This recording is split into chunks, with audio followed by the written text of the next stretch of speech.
कैसे हैं आप सब लोग। आई होप कि सब बढ़िया होंगे। तो स्वागत है आज का मेरी इस मोस्ट इम्पोर्टेंट क्लास में, जो कि है भारतीय संविधान से रिलेटेड। हम देखने वाले हैं महत्वपूर्ण 50 क्वेश्चंस। तो शुरू से लेकर अंत तक जरूर बने रहिए, क्योंकि इसमें 50 क्वेश्चंस है और भारतीय संविधान से रिलेटेड है। ठीक है, तो चलिए बिना देरी करते हुए स्टार्ट करते हैं।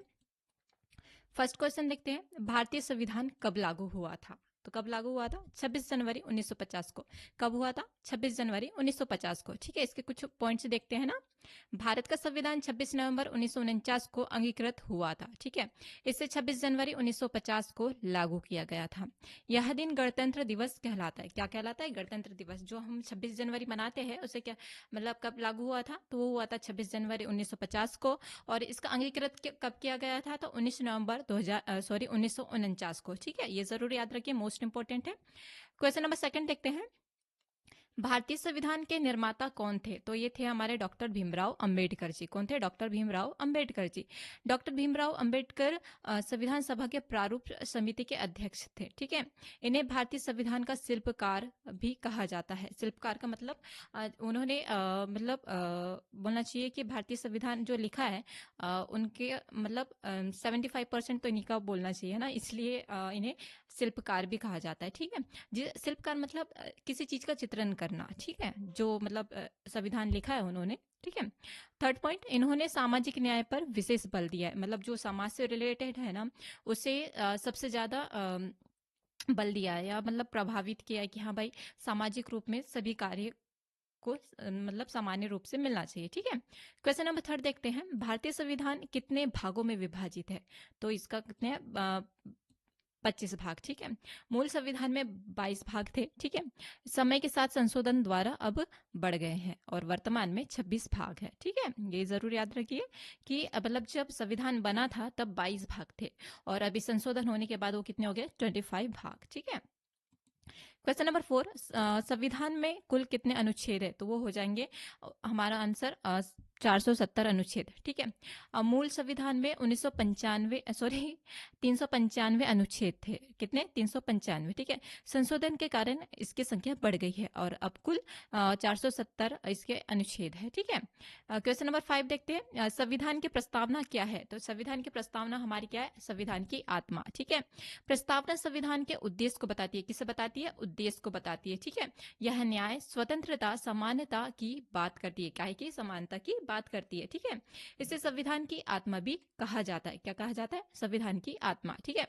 क्वेश्चन नंबर सिक्स, भारत का शासन स्वरूप क्या है? तो वो है संसदीय लोकतंत्र। क्या है? संसदीय लोकतंत्र। भारत में जनता द्वारा चुनी गई सरकार होती है। क्या होती है? भारत में मतलब कोई भी सरकार जनता के द्वारा चुनी जाती है। ठीक है, प्रधानमंत्री वास्तविक कार्यकारी प्रमुख होता है। कौन होता है? मतलब वास्तविक कार्यकारी प्रमुख होता है, जबकि राष्ट्रपति संवैधानिक प्रमुख होता है। संवैधानिक प्रमुख होता है। ठीक है, कार्यकारी बोले तो जैसे कि हाँ भाई, उप सरपंच होते हैं, या फिर उप सचिव होते हैं, उप प्रिंसिपल होते हैं ना, वो है ना। क्वेश्चन नंबर सेवन, भारत एक कैसा राज्य है? तो ये संघात्मक राज्य। कैसा है? संघात्मक राज्य। भारत में केंद्र और राज्य दोनों सरकारें हैं। ठीक है, शक्तियों का विभाजन संविधान द्वारा किया गया है। केंद्र को अधिक शक्तियां प्राप्त हुई है। क्वेश्चन नंबर एट देखते हैं, मौलिक अधिकार कितने हैं? तो 6 है। देखो, कंफ्यूज मत होइएगा, मौलिक कर्तव्य अलग है और मौलिक अधिकार अलग है। ठीक है, मौलिक अधिकार 6 है, पहले 7 थे, बट अब मतलब संपत्ति का अधिकार हटा दिया गया है, तो कितने बचे हैं? 6 बचे। ठीक है, और मौलिक कर्तव्य वो 11 होते हैं। ठीक है, ये याद रखिए, कंफ्यूज ना हुए। मौलिक अधिकार कितने? 6 और मौलिक कर्तव्य 11। ठीक है, मूल रूप से 7 अधिकार थे। ठीक है, 44वें संशोधन से संपत्ति का अधिकार हटा दिया गया है। अब संपत्ति का जो अधिकार है वो कानूनी हो गया है। ठीक है, अब 6 मौलिक अधिकार बचे हुए हैं। ठीक है, क्वेश्चन नंबर 9 देखते हैं, मौलिक अधिकार कहाँ से लिए गए हैं? तो ये लिए गए अमेरिका से। ठीक है, मौलिक अधिकार अमेरिकी संवैधानिक से प्रेरित है। ये नागरिक स्वतंत्रता की रक्षा करते हैं। इसका उल्लंघन न्यायालय में चुनौती योग्य है। किसके योग्य है? चुनौतियों के योग्य है। क्वेश्चन नंबर 10, अनुच्छेद 14 किससे संबंधित है? तो इसका आंसर हो जाएगा समानता का अधिकार से। किससे? समानता का अधिकार से। यह कानून के समक्ष समानता की गारंटी देता है। राज्य किसी से भेदभाव नहीं करता। यह मौलिक अधिकार है। क्वेश्चन नंबर 11, अनुच्छेद 19 क्या प्रदान करता है? स्वतंत्रता का अधिकार। इसमें अभिव्यक्ति, भ्रमण आदि स्वतंत्रताएं हैं। ठीक है, यह केवल नागरिकों को प्राप्त होती है। यह युक्ति संगत प्रतिबंधों के अधीन है। क्वेश्चन नंबर 12, अनुच्छेद 21 क्या है? जीवन और व्यक्तिगत स्वतंत्रता। यह प्रत्येक व्यक्ति को प्राप्त है। इसमें गरिमापूर्ण जीवन का अधिकार शामिल है। न्यायालय में इसका व्यापक अर्थ भी निकला है। ठीक है, क्वेश्चन नंबर 13 देखते हैं। अनुच्छेद 32 किससे संबंधित है? तो इसका आंसर हो जाएगा संवैधानिक उपचार से। किससे है? संवैधानिक उपचार से। यह मौलिक अधिकारों की रक्षा करता है। नागरिक सीधे सुप्रीम कोर्ट जा सकता है। इसे संविधान की आत्मा कहा गया है। किसे कहा गया? संविधान की आत्मा। क्वेश्चन नंबर 14, नीति निर्देशक तत्व कहाँ से लिया गया है? तो इसका आंसर हो जाएगा आयरलैंड से। कहाँ से? आयरलैंड से। ये राज्य के लिए मार्गदर्शक सिद्धांत है। ये न्यायपालिका में लागू नहीं होते। इसका उद्देश्य कल्याणकारी राज्य है। क्या है इसका उद्देश्य? कल्याणकारी राज्य है। क्वेश्चन नंबर 15 देखते हैं। मौलिक कर्तव्य कितने हैं? तो मौलिक कर्तव्य कितने हैं हमारे? मैंने अभी थोड़ी देर पहले ही बताया था, 11 थे। ठीक है, मूल रूप से मतलब 10 कर्तव्य थे, 10 मौलिक कर्तव्य थे, बट 86वें संशोधन में एक जोड़ा गया। ये नागरिकों के नैतिक दायित्व है। ठीक है, क्वेश्चन नंबर 16 देखते हैं। राष्ट्रपति का चुनाव कैसे होता है? तो अप्रत्यक्ष चुनाव होता है। राष्ट्रपति का चुनाव निर्वाचन मंडल करता है। कौन करता है? निर्वाचन मंडल। इसमें सांसद और विधायक शामिल होते हैं। कौन होते हैं? सांसद और विधायक। ठीक है, कार्यकाल 5 वर्ष का होता है। ठीक है, कितने वर्ष का होता है? 5 वर्ष का। ठीक है, अगला क्वेश्चन देखते हैं। क्वेश्चन नंबर 17, भारत का वास्तविक कार्यकारी प्रमुख कौन है? तो वह है प्रधानमंत्री। प्रधानमंत्री सरकार का एक प्रमुख होता है। वह मंत्रिपरिषद का नेतृत्व करता है। नीतिगत निर्णय वही लेता है। कौन लेता है? नीतिगत निर्णय कौन लेता है? प्रधानमंत्री। क्वेश्चन नंबर 18, उपराष्ट्रपति का मुख्य कार्य क्या है? तो वो है राज्यसभा का सभापति। उपराष्ट्रपति राज्यसभा की अध्यक्षता करता है। राष्ट्रपति की अनुपस्थिति में कार्य संभालता है। कार्य 5 वर्ष का होता है। कितने वर्ष का होता है? 5 वर्ष का। क्वेश्चन नंबर 19, संसद कितने सदनों में मिलकर बनी है? 2, एक लोकसभा और दूसरी राज्यसभा। संसद के सदन है। ठीक है, राष्ट्रपति संसद का अंग होता है। किसका होता है? राष्ट्रपति संसद का अंग होता है। लोकसभा निचला सदन है। ठीक है, क्वेश्चन नंबर 20, लोकसभा का कार्यकाल कितना होता है? तो वो होता है 5 वर्ष का। कितना होता है? 5 वर्ष का। लोकसभा जनता द्वारा चुनी जाती है, चुने जाते हैं। विशेष परिस्थितियों में बढ़ाया जा सकता है। इसे पहले भी भंग किया जा सकता है। ठीक है, क्वेश्चन नंबर 21, राज्यसभा स्थायी सदन क्यों है? क्योंकि यह भंग नहीं होता। ठीक है, राज्यसभा का कार्यकाल स्थायी होता है। यह हर 2 वर्ष में 1/3 सदस्य सेवानिवृत्त होते हैं। यह राज्यों का प्रतिनिधित्व करते हैं। किसका करते हैं? राज्यों का प्रतिनिधित्व करते हैं। क्वेश्चन नंबर 22, संविधान संशोधन की प्रक्रिया किस अनुच्छेद में है? तो वो है अनुच्छेद 368। किसके? 368। इसमें संशोधन की विधि दी गई है। कुछ संशोधन सरल बहुमत से होते हैं और कुछ विशेष बहुमत से होते हैं। क्वेश्चन नंबर 23, सर्वोच्च न्यायालय का प्रमुख कौन होता है? तो वो हमारे होते हैं मुख्य न्यायाधीश। कौन होते हैं? मुख्य न्यायाधीश। ठीक है, मुख्य न्यायाधीश सुप्रीम कोर्ट का अध्यक्ष होता है। कौन होता है? सुप्रीम कोर्ट का अध्यक्ष होता है। उसकी नियुक्ति राष्ट्रपति करता है। कौन करता है? राष्ट्रपति। वह न्यायपालिका का प्रमुख होता है। कौन होता है? न्यायपालिका का प्रमुख होता है। क्वेश्चन नंबर 24, न्यायिक पूर्णावलोकन क्या है? तो हमारे कानून की समीक्षा है। क्या है? कानून की समीक्षा। न्यायालय कानून की संवैधानिकता जांचता है। ठीक है, असंवैधानिक कानून रद्द किया जा सकता है। यह शक्ति सुप्रीम कोर्ट के पास है। किसके पास है? सुप्रीम कोर्ट के पास है। क्वेश्चन नंबर 25, भारत में एकल नागरिकता है या दोहरी? तो वो है एकल नागरिकता। ठीक है, भारत में केवल भारतीय नागरिकता है। राज्य स्तर की नागरिकता नहीं है। यह संघात्मक प्रणाली को मजबूत करती है। ठीक है, क्वेश्चन नंबर 26, भारत के पहले राष्ट्रपति कौन थे? तो वो थे डॉक्टर राजेंद्र प्रसाद। कौन थे? डॉक्टर राजेंद्र प्रसाद। वे स्वतंत्र भारत के पहले राष्ट्रपति थे। इनका कार्यकाल सबसे लंबा रहा। वे संवैधानिक सभा के भी अध्यक्ष रह चुके थे। ठीक है, क्वेश्चन नंबर 27, भारत के पहले प्रधानमंत्री कौन थे? तो वो थे पंडित जवाहरलाल नेहरू। ठीक है, वे स्वतंत्र भारत के पहले प्रधानमंत्री थे। उन्होंने लोकतांत्रिक परंपराओं की नींव भी रखी। उनका कार्यकाल 1947 से 1964 तक रहा। ठीक है, क्वेश्चन नंबर 28, संविधान सभा के स्थायी अध्यक्ष कौन थे? तो वो थे डॉक्टर सच्चिदानंद सिन्हा। कौन थे? डॉक्टर सच्चिदानंद सिन्हा। वे संविधान सभा के पहले अस्थायी अध्यक्ष थे। उन्होंने प्रारंभिक बैचों की अध्यक्षता भी की। बाद में डॉक्टर राजेंद्र प्रसाद जी स्थायी सदस्य बन गए। कौन से बन गए? अध्यक्ष बन गए थे। क्वेश्चन नंबर 29, संविधान सभा की अंतिम बैठक कब हुई थी? तो वो हुई थी 24 जनवरी 1950 को। ठीक है, इस दिन संविधान सभा की अंतिम बैठक हुई। ठीक है, इस दिन राष्ट्रगान और राष्ट्रगीत अपनाए गए थे। संविधान पर हस्ताक्षर भी किए गए थे। ठीक है, क्वेश्चन नंबर 30, भारत का राष्ट्रगान किसने लिखा? तो वो लिखा रविन्द्रनाथ टैगोर जी ने। और जन गण मन की रचना की। यह भारत का राष्ट्रगान है। इसे 1950 में अपनाया गया। ठीक है, कब अपनाया गया? 1950 में। क्वेश्चन नंबर 31, भारत का राष्ट्रगीत कौन सा है? तो वो है हमारा वंदे मातरम। कौन सा है? वंदे मातरम। इसे बंकिम चंद्र चट्टोपाध्याय जी ने लिखा है।